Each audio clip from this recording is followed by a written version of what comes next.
Have you ever wondered why photography is never categorized in the art section in a library? That's because it's categorized in the science section because it's not only art, it's also science. This is because the first photographers were scientists. The discovery of photography was an accident because many scientists would search for others like copying notes of saving money. In addition, many scientists didn't want to convey their photographic experiments because they feared others would claim it. Today I will explain to you who were the founders of photography, which is why I stand here today to tell you a brief history of photography. I will inform you about major historical figures in photography and the first photographic process. According to some of the most historical photographers could be described as visionaries, pioneers, and entrepreneurs. Due to their dedication, drive, and curiosity, in 1720, a scientist, Johanna Schultz, noted silver spots darken when exposed to light. 100 years later, in 1826, Joseph Nips took the first photograph, which was an 8-hour long exposure, which he called heliograph. Helio means sun and grass means straw. The photograph wasn't of a beautiful landscape, it was of buildings you could use outside his attic window. In 1853, the first human and still life photographs were captured by Daguerre, who created the first photographic processes. The first woman photographer was Anne Addix.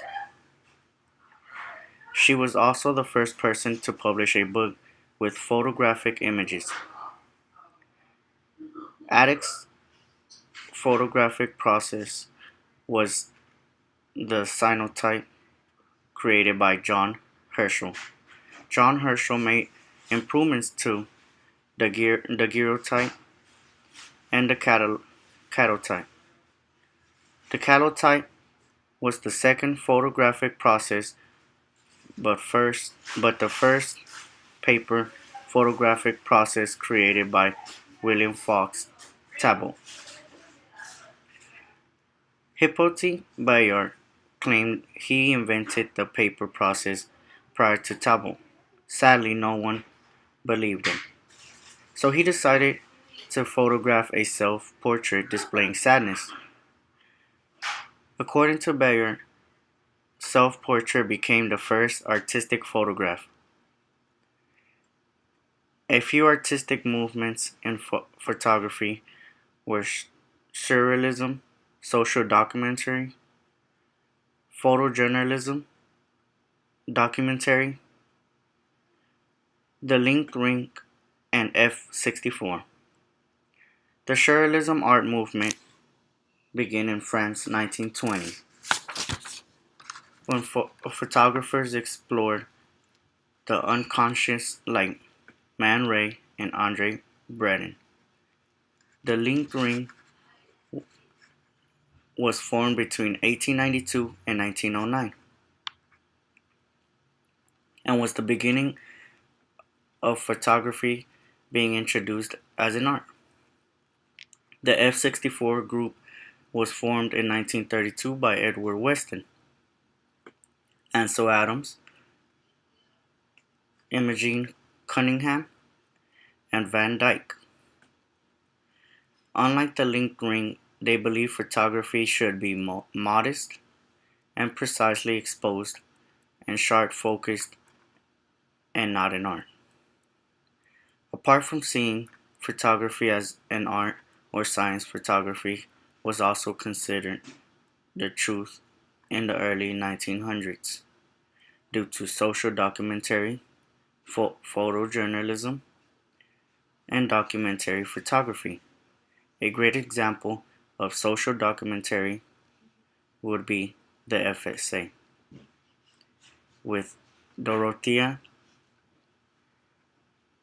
Lange and Walker Evans, along with other photographers who photographed the Great Depression in 1930. The first photojournalist was Jacob Riis. He was also the first to use flash powder with magnesium, which created a flash of light. Due to his discovery, he was able to photograph how the others half lives, which was a book based on the poor living conditions of the lower class of New York. Documentary photography was first being when the American government paid Charlton E. Watkins to photograph the early West of America. Another example of documentary photography would be Louis Hine, who photographed the Ellis Islands of child labor. I have now analyzed the photography processes and major historical figures in photography. Bear in mind, photographers can be considered as some of our nation's greatest heroes. In the early 1900s, photography was considered the truth which spread awareness to American issues. Throughout photojournalism by Jacob Riis and documentary photography by Dorothea Lange. Remember that photography is not just a hobby, it's art and it's science.